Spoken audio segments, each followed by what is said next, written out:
Hello friends, कैसे हैं आप सब। तो चलिए आज शुरुआत करते हैं अपने इस टॉपिक का, जो कि है ब्लड। तो सबसे पहले जान लेते हैं कि हम इस टॉपिक में क्या क्या पढ़ने वाले हैं। तो चलिए शुरुआत करते हैं। तो सबसे पहले हम ऊपर से देख सकते हैं कि व्हाट इज़ ब्लड। हम ये जानेंगे ब्लड क्या है। दूसरा पॉइंट हम ये जानेंगे कि ब्लड एक टिश्यू है कि फ्लूइड है। तीसरा हम ये जानेंगे कि डिफरेंट फंक्शंस ऑफ ब्लड क्या क्या हैं। और उसके बाद हम जानेंगे कि from where does the blood get its required ingredients, मतलब कि वो अपनी इंग्रेडिएंट्स कहाँ से लेकर के आता है, उसके अंदर जो भी पार्ट्स होते हैं, मतलब कि उसमें जो भी मटेरियल होता है वो कहाँ कहाँ से आता है। उसके बाद हम नेक्स्ट जानने की कोशिश करेंगे कि यूनिसेलुलर ऑर्गेनिजम्स में क्या ब्लड होता है, ये हम जानने की कोशिश करेंगे। फिर हम जानने की कोशिश करेंगे कि डिफरेंट कंपोनेंट्स ऑफ ब्लड क्या क्या हैं। उसके बाद हम जानने की कोशिश करेंगे कि how much percentage of each component of blood, मतलब कि जैसे हमने ऊपर देखा कि डिफरेंट कंपोनेंट्स होते हैं, तो ईच कंपोनेंट में कितने परसेंटेज होते हैं, मतलब कितने परसेंटेज का पर्टिकुलर कंपोनेंट होता है। तो उसके बाद हम जानने की कोशिश करेंगे कि why is blood red in colour, तो ब्लड रेड कलर का क्यों होता है ये हम जानने की कोशिश करेंगे। और how are blood cells form, उसके बाद हम ये जानने की कोशिश करेंगे। तो चलिए शुरुआत करते हैं अपने टॉपिक को, जो कि है ब्लड। तो ये स्ट्रक्चर आप जो स्क्रीन पर देख पा रहे हैं अभी, ये स्ट्रक्चर, तो बेसिकली इस स्ट्रक्चर से आपको समझ में आ रहा होगा कि ये नर्व है और नर्व में कुछ सेल्स फ्लो कर रहे हैं। सेल्स कौन से सेल्स हैं? ब्लड सेल्स हैं। तो हम देखते हैं कि ब्लड क्या है। तो ब्लड एक तरीके का फ्लूइड है या लिक्विड बोल सकते हैं उसको। ऐसा लिक्विड है, ऐसा फ्लूइड है जो कि हम ह्यूमंस में और बाकी एनिमल्स में होता है, जो क्या काम करता है, जो कि नेसेसरी सब्सटेंसेस जैसे कि न्यूट्रिएंट्स और ऑक्सीजन को सेल्स तक पहुंचाता है, और क्या करता है कि मेटाबॉलिक वेस्ट प्रोडक्ट्स को वापस सेल्स से लेकर के आता है। तो इसको अगर हम एक स्ट्रक्चर के तौर पे समझें तो कैसे समझेंगे? जैसे कि हार्ट हमारा एक पंपिंग ऑर्गन है और सेल्स तक पहुंचाना रहता है कि न्यूट्रिएंट्स को। तो क्या होता है कि ये हम देखिए हार्ट से क्या है कि न्यूट्रिएंट और ऑक्सीजन क्या है, सेल्स तक पहुंचा। और उसके बाद क्या है कि सेल्स या बॉडी पार्ट्स से जो हमारा मेटाबॉलिक वेस्ट है और कार्बन डाइऑक्साइड है, ये वापस हार्ट तक जाता है। तो ये सर्कुलेशन का काम कौन करता है? ब्लड करता है। तो ये समझ में आ गया आप लोगों को। तो ब्लड बेसिकली क्या है? ब्लड एक टिश्यू है। तो टिश्यू है तो टिश्यू क्यों है? टिश्यू इसलिए है कि इसमें पर्टिकुलर सेल्स होते हैं जिनका पर्टिकुलर फंक्शन होता है, इसलिए इसको टिश्यू कहते हैं। क्योंकि एक कोलैबोरेशन ऑफ सेल्स को क्या कहते हैं? टिश्यू कहते हैं। Unit of cells tissue. उसके बाद इसको फ्लूइड कहते हैं। फ्लूइड यानी कि एक लिक्विड। लिक्विड क्यों कहते हैं? लिक्विड इसलिए कहते हैं कि cells are suspended in a liquid matrix, मतलब जो सेल, मतलब कि जो ब्लड के सेल्स होते हैं वो जिस लिक्विड में होकर के फ्लो करते हैं, उसको हम इस वजह से हम उसको फ्लूइड कहते हैं। ठीक है, चलिए आगे बढ़ते हैं।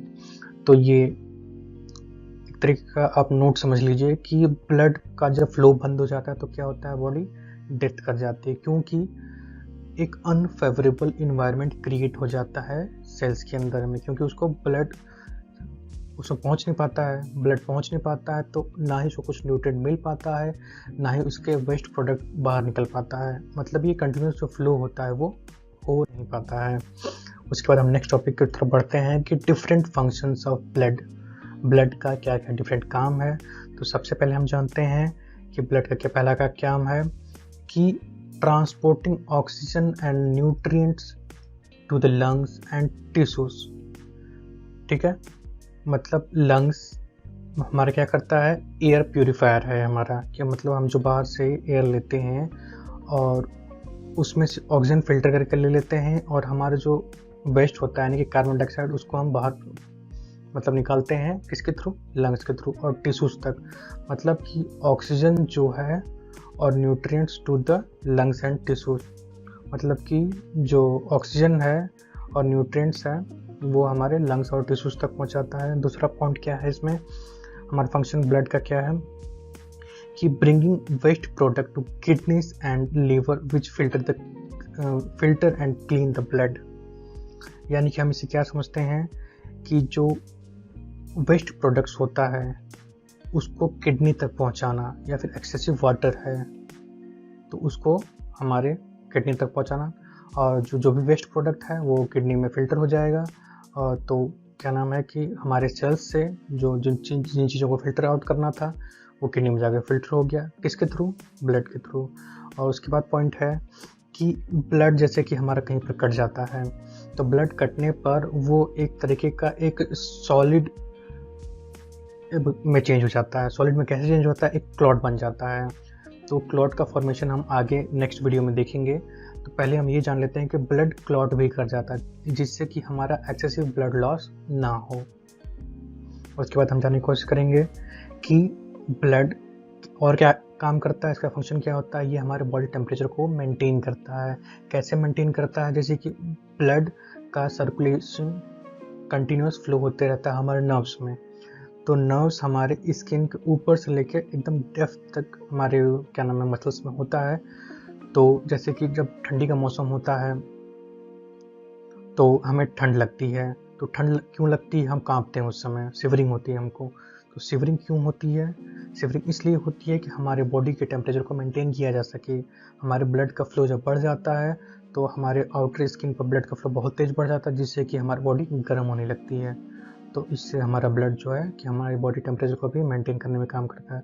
और ब्लड और क्या करता है, हमारे एंटीबॉडीज़ को हमारे बॉडी में सर्कुलेट कराता है। जैसे कहीं पर चोट लग गया तो चोट ठीक कैसे होता है ऑटोमेटिकली, जैसे ब्लड लॉस वाला तो हमने देख लिया कि ब्लड क्लॉट करता है। उसके बाद जैसे कुछ ऐसे भी हमको चोट लग जाते हैं जो कि हम जिसमें ब्लड नहीं निकलता है लेकिन दर्द तब भी होता है, तो उसमें बॉडी को एंटीबॉडीज चाहिए होता है जो कि ये पहुंचाने का काम कौन करता है, ब्लड करता है। उसके बाद हम जाने की कुछ और, ये एक नोट देख लीजिए। इस नोट में हमको क्या जानने के लिए मिल रहा है कि blood is conducted through blood vessels. Blood vessels में आर्टरी और वेन्स दोनों आते हैं, यानी कि ब्लड वेसल्स के थ्रू हमारा ब्लड जो है ट्रैवल करता है। उसके बाद blood is prevented from clotting in blood vessels by balance of clotting factors. ये हम जानेंगे नेक्स्ट वीडियो में कि क्लॉटिंग फैक्टर्स क्या होते हैं। लेकिन क्लॉटिंग फैक्टर्स की वजह से हमारा ब्लड जो है क्लॉट करता है, जिसकी वजह से हमारा एक्सेसिव ब्लड लॉस नहीं होता, जिससे कहीं पर भी छोटे मोटे कटने से हमारी डेथ नहीं होती है। अब हम जानने की कोशिश करते हैं कि हमारे ब्लड को रिक्वायर्ड इंग्रेडिएंट्स कहाँ से मिलता है, जो कि हमने स्टार्टिंग में टॉपिक देखा था कि हम क्या क्या पढ़ने वाले हैं, तो वो उसका नेक्स्ट टॉपिक है। तो ब्लड को रिक्वायर इंग्रेडिएंट्स पहला कहाँ से मिलता है, लंग से मिलता है। लंग से क्या क्या मिलता है, ऑक्सीजन मिलता है, और बाकी बॉडी से जो वापस ब्लड जाता है तो ब्लड बाकी बॉडी के सेल्स से एक एक पार्ट से कार्बन डाइऑक्साइड को लेकर के जाता है, लंग्स में छोड़ देता है ताकि वो हमारे नोज के थ्रू बाहर, हमारे ब्रीथिंग के थ्रू बाहर निकल सके। उसके बाद किडनी। तो किडनी से क्या होता है कि किडनी इसमें एक इम्पॉर्टेंट रोल प्ले करता है कि हमारे बॉडी के पार्ट से जब बॉडी ब्लड रिटर्न करता है यानी कि सेल्स से, तो उसमें बहुत सारा एक्सेसिव वाटर होता है या फिर वेस्ट प्रोडक्ट होता है जिसको कि डिस्चार्ज करना रहता है, जो कि हमारे यूरिन के थ्रू बाहर निकलता है। तो वो काम कौन करता है, किडनी करता है। तो ये काम करवाता कौन है, ब्लड हमारे उन सारी चीज़ों को लेकर के किडनी तक जाता है ताकि किडनी में फिल्टर हो सके। उसके बाद नेक्स्ट क्या है, गैस्ट्रो इंटेस्टाइनल ट्रैक्ट, यानी कि हमारा इंटेस्टाइन, और ये आप स्टमक देख पा रहे हैं, स्ट्रक्चर में आपको दिख रहा है। तो इसमें क्या है कि हमारे बॉडी को जो न्यूट्रिएंट चाहिए होता है वो कहाँ से मिलता है, जैसे हम खाना खाते हैं तो हमारे डाइजेशन के बाद जो एब्जॉर्प्शन होता है, तो एब्जॉर्प्शन होने के बाद जो न्यूट्रिएंट और सब्सटेंसेस होते हैं वो किसके थ्रू बॉडी के पार्ट्स तक पहुँचते हैं, ब्लड के थ्रू। समझ में आ गया आपको ये बात, ठीक।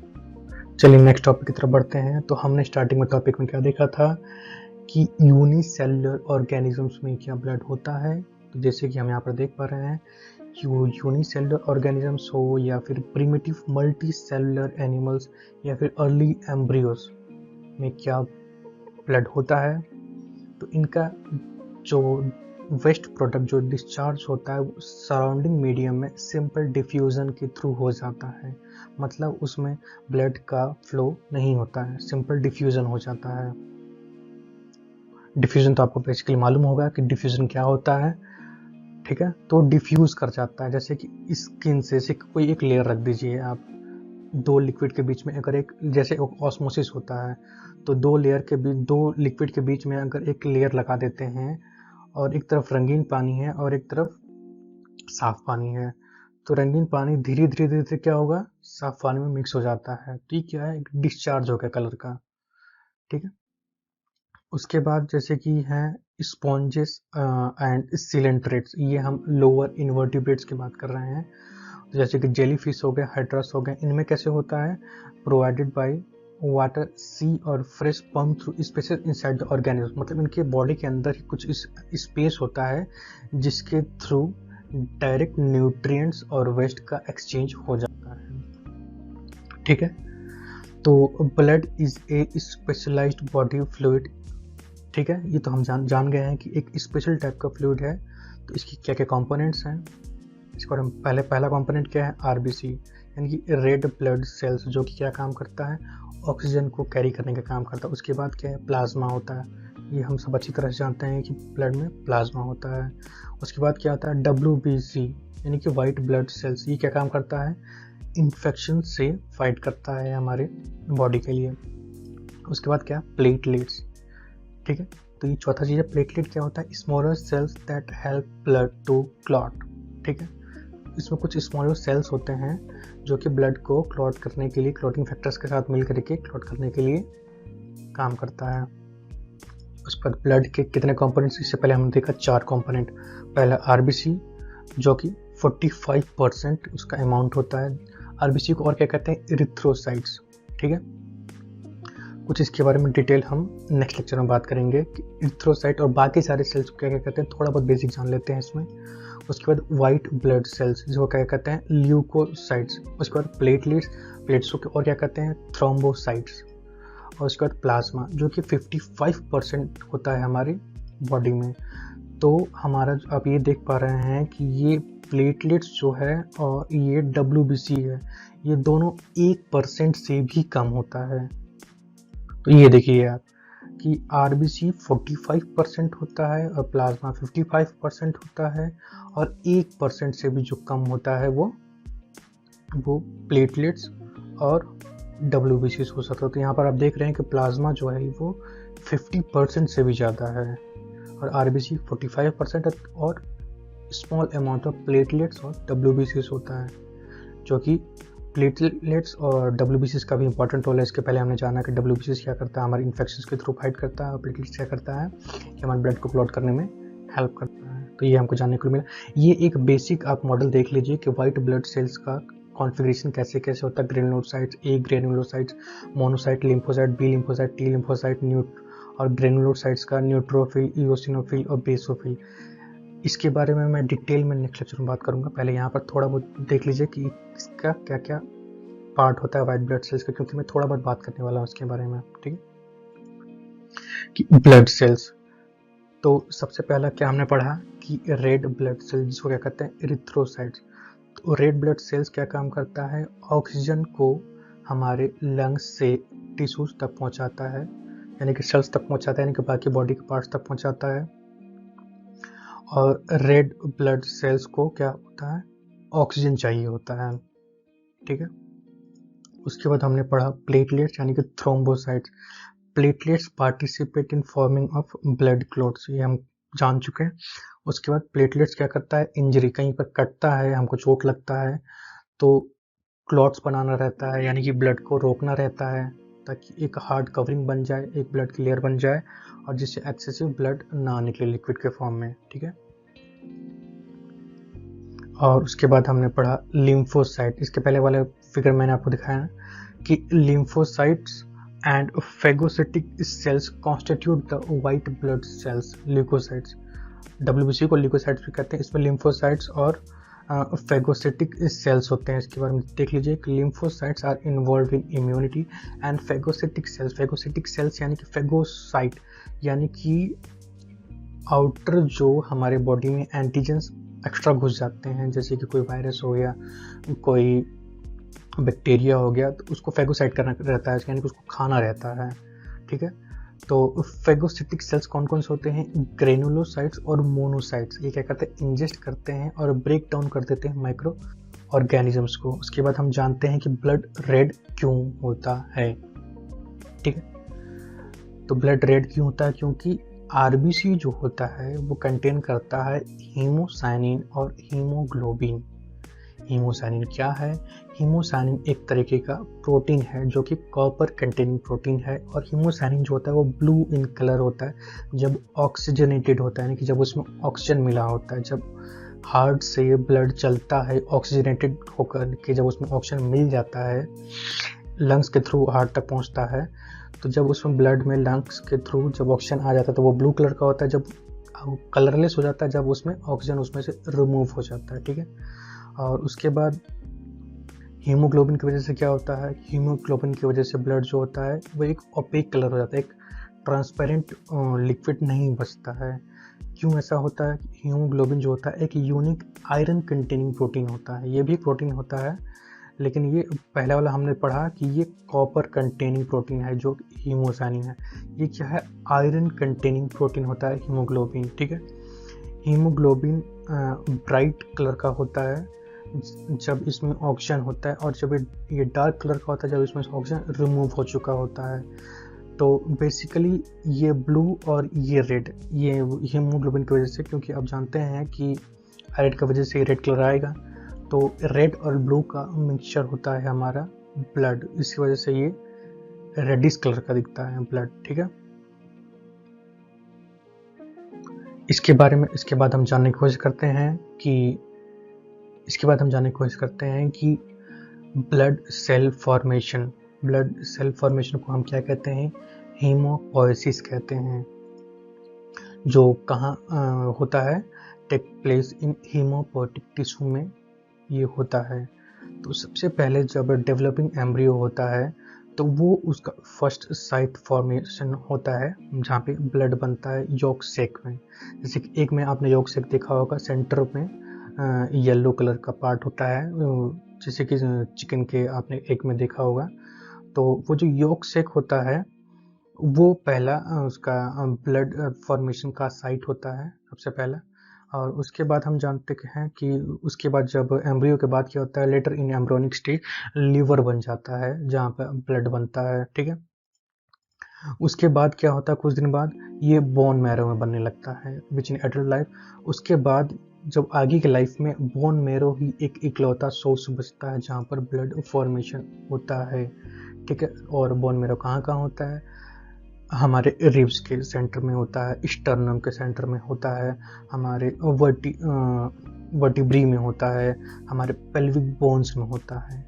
तो ये हमने जाना कि ब्लड सेल फॉर्मेशन कैसे होता है।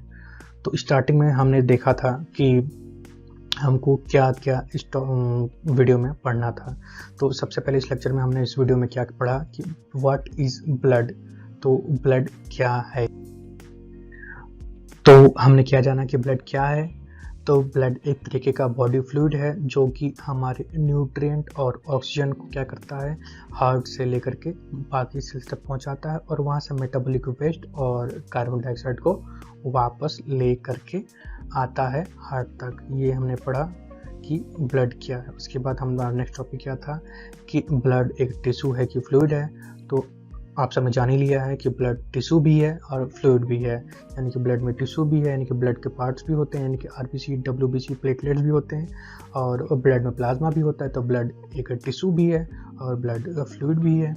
उसके बाद डिफरेंट फंक्शंस ऑफ ब्लड, कई सारे फंक्शंस के बारे में हमने बात किया था, जैसे कि ब्लड क्या करता है कि ऑक्सीजन और न्यूट्रिएंट्स को लंग्स से टिश्यूज तक पहुंचाता है और वापस लेकर के आता है। और ब्लड दूसरा काम क्या करता है कि हमारे वेस्ट प्रोडक्ट को, जैसे कि एक्सेसिव वाटर है, तो एक्सेसिव वाटर को क्या करता है, किडनी तक लेकर के जाता है और वहाँ से फिल्टर आउट कराता है, क्लॉट बनवाता है, जिससे कि हमारा एक्सेसिव ब्लड लॉस ना हो, हमारे बॉडी टेम्परेचर को मेंटेन करता है। उसके बाद और क्या करता है कि हमारे एंटीबॉडीज़ को कैरी करता है हमारे बाकी सेल्स तक, जैसे कोई डैमेज सेल, कहीं चोट लग गया है तो और ब्लड लॉस नहीं हो रहा है, ब्लड नहीं निकल रहा लेकिन तब भी पर चोट लगा हुआ है, तो वहाँ तक एंटीबॉडीज़ पहुँचाना होता है ताकि वो जल्दी रिकवर कर जाए। तो ये हमने जाना कि डिफरेंट फंक्शंस ऑफ ब्लड में। उसके बाद नेक्स्ट हमने क्या पढ़ा कि from where does the blood gets its required ingredients, कहाँ से रिक्वायर्ड इंग्रेडिएंट्स मिलते हैं ब्लड को। तो सबसे पहले हमने जाना कि लंग से मिलता है, फिर किडनी से मतलब कि उसका फ्लो होता है, फिर गैस्ट्रो इंटेस्टाइनल ट्रैक्ट। लंग से क्या होता है कि ऑक्सीजन और कार्बन डाइऑक्साइड का एक्सचेंज होता है, किडनी से क्या होता है कि एक्सेसिव वाटर का फिल्ट्रेशन होता है, गैस्ट्रो इंटेस्टाइनल ट्रैक्ट से क्या होता है कि हमको न्यूट्रिएंट्स मिलता है।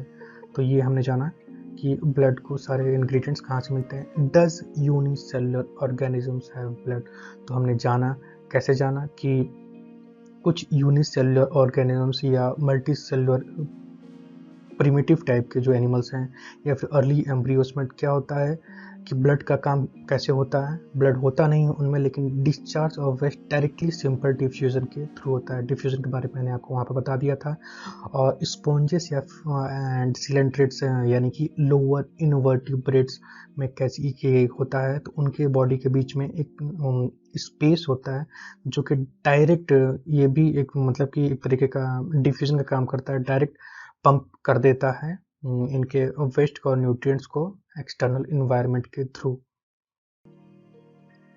उसके बाद हमने क्या जाना कि ब्लड के कंपोनेंट्स क्या क्या हैं।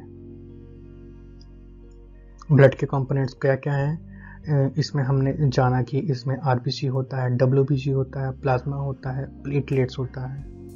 तो ये हमने जाना कि डिफरेंट कंपोनेंट्स क्या क्या हैं। उसके बाद how much percentage of each component of blood, तो ये हमने क्या क्या जाना था कि आरबीसी 45% आपने उस स्ट्रक्चर में देखा था, 45% डब्ल्यूबीसी और प्लेटलेट्स लेस देन 1% और प्लाज्मा 55%। ठीक है, तो मैक्सिमम परसेंटेज तो प्लाज्मा और आरबीसी का हो गया है, सिर्फ 1% बचता है जो कि डब्ल्यूबीसी और प्लेटलेट्स होता है। ठीक है, उसके बाद ब्लड रेड कलर का क्यों होता है, तो इसमें हमने देखा कि ब्लड में हीमोसाइनिन नाम का प्रोटीन होता है, कॉपर कंटेनिंग प्रोटीन होता है हीमोसाइनिन, और हीमोग्लोबिन होता है जो कि आयरन कंटेनिंग प्रोटीन होता है। हीमोसाइनिन ब्लू कलर का होता है जब उसमें ऑक्सीजन नहीं होता है, और वो कलरलेस होता है जब उसमें ऑक्सीजन निकल जाता है। और हीमोग्लोबिन की वजह से, हीमोग्लोबिन जो होता है वो लाइट कलर का होता है या फिर ब्राइट कलर का होता है जब उसमें ऑक्सीजन होता है, और डार्क हो जाता है जब उसमें ऑक्सीजन नहीं रहता है, और वो आयरन की वजह से ब्लड रेड रहता है। तो बेसिकली पार्टिसिपेशन इन दोनों का होता है, हीमोसाइनिन और हीमोग्लोबिन दोनों का पार्टिसिपेशन होता है ब्लड को रेड करने में। उसके बाद हमने लास्ट में क्या पढ़ा था कि blood cell formation, blood cell formation को क्या कहते हैं, हीमोपोइसिस कहते हैं। इसमें हमने कई सारे स्टेजेस को देखा था कि अर्ली एम्ब्रियो में, फिर उसके बाद फिर उसके मतलब कि फिर लेटर एम्ब्रियोनिक स्टेज में फिर क्या होता है, फिर उसके बाद हमने देखा कि एडल्ट स्टेज में ब्लड कहाँ पर बनता है। तो ये सारा हमने इसमें कवर किया इस वीडियो में।